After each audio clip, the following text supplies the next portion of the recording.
नमस्कार दोस्तों, आप सभी का स्वागत है रिंक एजुकेशन में। और आज की इस वीडियो में डिस्कस करेंगे एचएससी ग्रुप डी की पोस्ट प्रेफरेंस के बारे में। जब आप एचएससी ग्रुप डी की पोस्ट प्रेफरेंस को भरेंगे, तब आप उसमें एक पोस्ट देखेंगे माइनिंग गार्ड। तो माइनिंग गार्ड पोस्ट के बारे में आज डिस्कस करेंगे, विस्तार से जानेंगे, क्योंकि इसकी जो इन्फॉर्मेशन है वो इंटरनेट पे बहुत कम मिलती है। और हिमाचल में ये पोस्ट आई थी कुछ समय पहले, तब उसमें इसके कुछ पोस्ट्स को भरा गया था। और कुछ समय पहले राजस्थान में भी इसकी पोस्टर्स आई थी, उसमें भी इसको भरा गया था। तो आज हम इसके बारे में एक-एक चीज़ को डिस्कस करेंगे, 1 से लेकर 100 तक जितनी भी इम्पोर्टेंट चीज़ें हैं, हम कोई भी मिस नहीं करेंगे। और यह वीडियो देखने के बाद आपका माइनिंग गार्ड से संबंधित कोई भी प्रश्न आपके मन में नहीं रहेगा, क्योंकि पूरी रिसर्च के बाद ये वीडियो बनाई गई है। इसमें हम एक-एक पॉइंट को डिस्कस करेंगे कि कैसी पोस्ट है माइनिंग गार्ड की, क्या-क्या काम करना पड़ता है माइनिंग गार्ड की पोस्ट पर। जो माइनिंग गार्ड की पोस्ट है, जो पोस्टिंग है वो कहाँ पर मिलती है, होम डिस्ट्रिक्ट आपको माइनिंग गार्ड में मिल सकता है या नहीं मिल सकता, कितने बजे तक ये ड्यूटी होती है, मीन्स कि इसके वर्किंग आवर कितने होते हैं, उसके बाद इसमें छुट्टी कितनी मिलती है और कितने दिनों की ये जॉब होती है।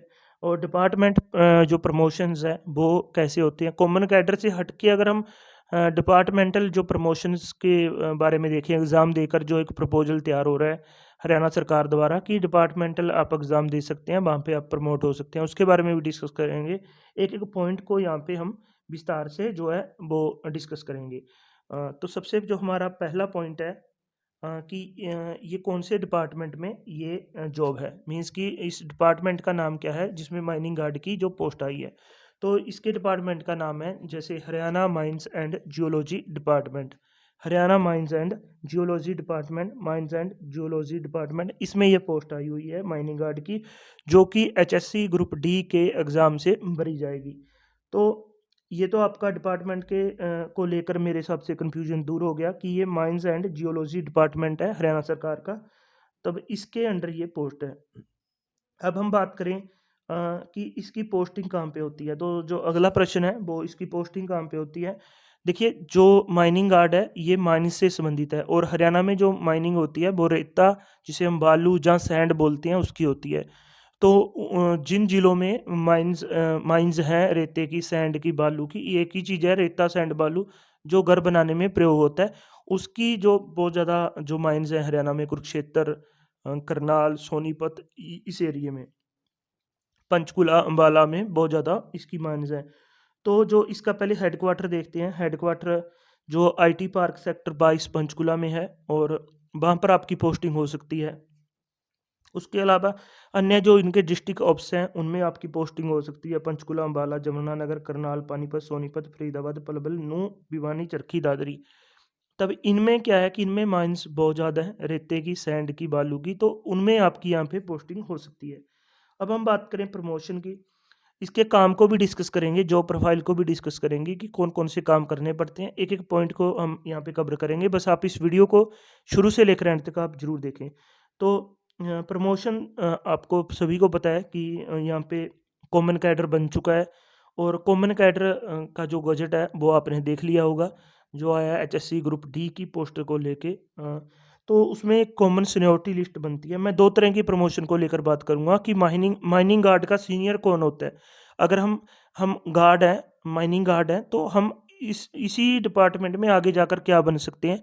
एक तो मैं उस बात को लेकर चलूँगा जो कि हम अ, इस डिपार्टमेंट प्रमोशन में डिस्कस करेंगे। अगर हम कॉमन सीनियरिटी लिस्ट की बात करें, तो आप एनी हायर पोस्ट है जो आपकी ग्रुप डी से ऊपर जो भी हायर पोस्ट होती है, चाहे वो क्लर्क की हो, चाहे वो सीनियर, आप जैसे लैब अटेंडेंट लगते हो तब आप जो लैब असिस्टेंट लग सकते हो आप, ठीक है?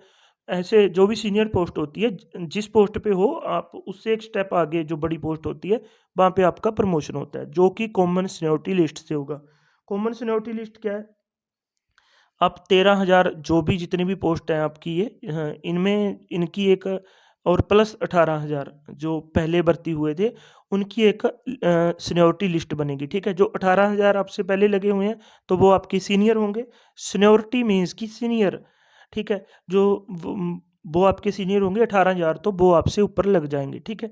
18,000 मीन्स कि 1 नंबर वो आपका 18,001, 18,002 से ये जो नई भर्ती है ये स्टार्ट हो जाएगी। ऐसे करके इनकी पूरी सीनियरिटी लिस्ट बन जाएगी, मीन्स कि 31, 32, 33,000 जो भी इसका जोड़ बनता है उस हिसाब से। तो उसमें जो भी सीनियर होगा, जितने भी प्रमोशन की माँग होगी किसी भी डिपार्टमेंट की तरफ से, वो उसमें माँगे जाएँगे। जैसे हमें किसी डिपार्टमेंट को 100 क्लर्कों की ज़रूरत है बाय प्रमोशन, तो वो उस सीनियरिटी लिस्ट में से उठा लेगा 100 क्लर्कों को बाय प्रमोशन, ठीक है। अगर हम बात करें भई, हमने तो किसी और डिपार्टमेंट में जाना ही नहीं है और इसी में प्रमोशन लेनी है, तो इसमें हम क्या बन सकते हैं? तो माइनिंग गार्ड के आगे होता है सीनियर माइनिंग गार्ड। इसके लिए एक जो लेटर जारी हुआ था हरियाणा सरकार का, जो प्रेस रिलीज़ हुई थी हरियाणा कैबिनेट की जो मीटिंग के बाद, और हरियाणा कैबिनेट की मीटिंग हुई थी 9 मई 2023 को, और 9 मई 2023 को ही माइनिंग गार्ड को लेकर एक जो है प्रेस रिलीज़ हुई थी। जिस लेटर में बताया गया था कि भाई माइनिंग गार्ड का जो प्रमोशन है वो सीनियर माइनिंग गार्ड होगा, जिसके लिए 12वीं इसकी योग्यता होनी चाहिए। अगर कोई 12वीं पास है तो वो माइनिंग गार्ड का प्रमोशन ले सकता है, और 12वीं में उसके पास हिंदी या संस्कृत में से एक विषय हो, ठीक है। और ये प्रमोशन के लिए बताया गया था, और इसके साथ इन्होंने कुछ साल वो भी दिए थे एक्सपीरियंस के। तो आप एज ए माइनिंग गार्ड 10 साल तक काम करते होने चाहिए। 10 साल के बाद इसमें प्रमोशन का प्रावधान है। अगर हम 9 मई 2023 की प्रेस रिलीज जो हरियाणा कैबिनेट की हुई थी उसमें देखें, 10 साल का एक्सपीरियंस, 12वीं क्लास की योग्यता, 12वीं में हिंदी सब्जेक्ट हो, तब आप इसमें प्रमोशन ले सकते हैं सीनियर माइनिंग गार्ड, ठीक है। और जो कॉमन कैडर को लेकर बहुत सारी क्वेश्चन उठ रहे हैं, ये हर रोज़ ड्राफ्ट बनते रहते हैं। ये एक हरियाणा की बात नहीं है, किसी भी स्टेट में आप देखोगे, अगर आप इच्छुक हो देखने के तो देख सकते हो कि बहुत सारे तरीक़ों से प्रमोशन दी जाती है, बहुत सारे अमेंडमेंट आते हैं, बहुत सारे प्रेस रिलीज़, बहुत सारे गज़ट बनते हैं। भई अब ऐसे प्रमोशन सेटिंग नहीं बैठी, अब ऐसे होगा। इस तरीके से सेटिंग नहीं बैठी तब ऐसे होगा। तो ये चेंजेस होते रहते हैं कि कॉमन कैडर ही ऐसा नहीं है कि सारी ज़िंदगी अब कॉमन कैडर ही चलेगा, ठीक है। चेंजेस हो सकते हैं, अगली सरकार आए वो कर दे, क्या पता इसमें भी हो जाए। तो अगर ना भी हो तब भी मैं आपको बता रहा हूँ कि कैसे आप प्रमोशन इसमें ले सकते हैं। उसके बाद हम बात करें वर्क अंडर, मीन्स कि आपको काम किसके अंडर करना पड़ेगा, तो काम आपको माइनिंग इंस्पेक्टर के अंडर करना पड़ेगा।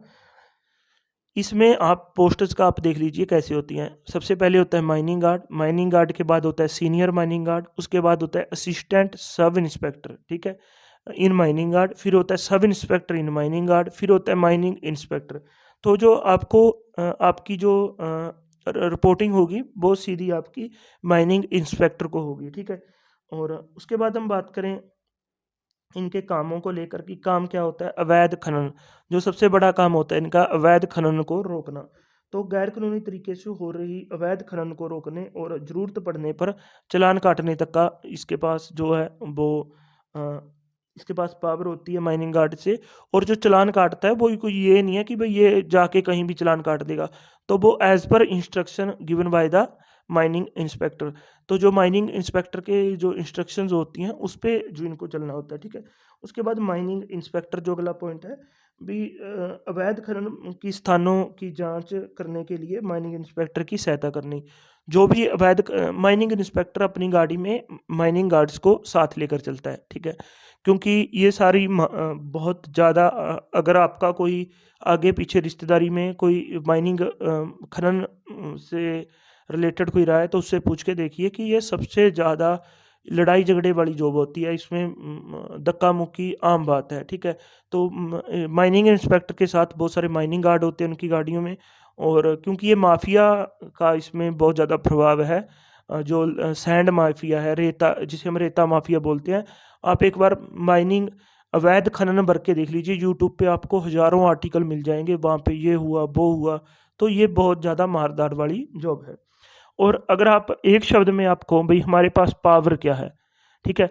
अगर आप इसमें एक शब्द में कहो भई हमें किसी और जॉब के साथ इसमें मिलाकर हमें डिस्क्राइब करके देखिए, तो आप समझ लो आप पुलिस कांस्टेबल हो, ठीक है?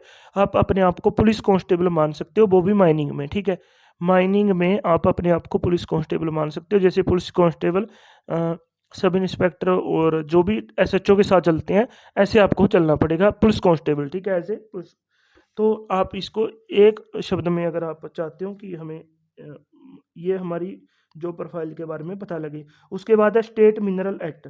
स्टेट मिनरल एक्ट क्या होते हैं कि हर एक स्टेट का अपना अपना मिनरल एक्ट है। और जैसे राजस्थान के अपने हिसाब से मिनरल एक्ट हैं, जैसे वहाँ पे जो पत्थर है, मार्बल्स है, उनके अपने मिनरल एक्ट हैं। हिमाचल के अपने मिनरल एक्ट हैं, वहाँ पे बहुत सारे जो खनिज पदार्थ हैं।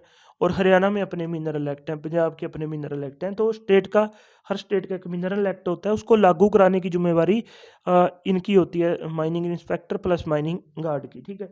तो ये माइनिंग इंस्पेक्टर के साथ जाते हैं और वहाँ पे लागू करवाते हैं। उसके बाद छापेमारी की बात करें तो छापामारी इनका सबसे बड़े कामों में से एक है। रात को जाते हैं ज़्यादातर, क्योंकि जो खनन होता है वो चांसेस होते हैं कि सुबह हो जाए तो रात के 8 से लेके सुबह के 4-5 बजे तक खनन बहुत ज़ोरों-शोरों पे होता है। जो अवैध खनन होता है, ठीक है? जो वैध खनन होता है, वो तो जो लीगल होता है, वो तो कभी भी चलता है, दिन में होता है। अवैध रात में होता है ज़्यादातर, अगर आप इस फ़ील्ड से संबंधित हो। तो छापेमारी करनी होती है, रात को जाना होता है माइनिंग। इसमें आप पुलिस की भी सहायता लेते हैं माइनिंग गार्ड और माइनिंग इंस्पेक्टर। तो ये छापेमारी वाला एक काम हुआ। उसके बाद पुलिस सूचना, अगर अवैध खनन है और आपके प्रभाव से वो चीज़ें बाहर हैं, आपके अंडर से बाहर हैं, तो आप पुलिस को सूचना देते हैं और वहाँ पे आप पुलिस को बुलाते हैं, अवैध खनन वाले जो जो स्थान है वहाँ पे। उसके बाद है ओवरलोडिंग। ये जो काम है चालान काटने का, ये सबसे ज़्यादा है। इसमें ट्राली, ट्रैक्टर, ट्रक इनको ज़ब्त किया जाता है और इनके चालान काटे जाते हैं। वो आपका माइनिंग गार्ड भी चालान काट सकता है। करीब 1 लाख, 1.5 लाख के आम माइनिंग गार्ड यहाँ पे चालान काटता है और सूचना है कि 2 लाख तक की यहाँ पे चालान वो काट सकता है। उसके बाद ज़ब्ती है, जो सबसे बड़े कामों में से एक काम है जब्ती है। जब ओवरलोडिंग चीज़ें होती हैं, जहाँ लीगल माइनिंग होती है, वहाँ पे जब्तियाँ बहुत ज़्यादा होती हैं। जो जेसीबी मशीनें होती हैं, एक इनमें पॉपलैंड मशीन होती हैं। जो पॉपलैंड मशीनों की जब्ती है, वो बहुत ज़्यादा होती है, क्योंकि पॉपलैंड मशीनों से ही माइनिंग होती है ज़्यादातर। तो जेसीबी, पॉपलैंड मशीनें और ट्रैक्टर, ट्राली, ट्रक, इनकी जो भी जब्तियाँ होती हैं, वो mining guard plus mining inspector plus mining sub inspector वगैरह करते हैं। तो ये काम होता है। तो आज की वीडियो में बस इतना ही। अगर आपको हमारी इस वीडियो से संबंधित कोई प्रश्न है, कोई आपका सवाल जवाब है, तो आप इस वीडियो के कमेंट बॉक्स में कमेंट जरूर करें। आज की वीडियो में बस इतना ही। धन्यवाद दोस्तों। अगर आपको हमारी यह वीडियो पसंद आए तो इसे लाइक भी जरूर करें। काफ़ी मेहनत से ये चीज़ें बनाई जाती हैं, तो इसको लाइक जरूर करें। धन्यवाद दोस्तों।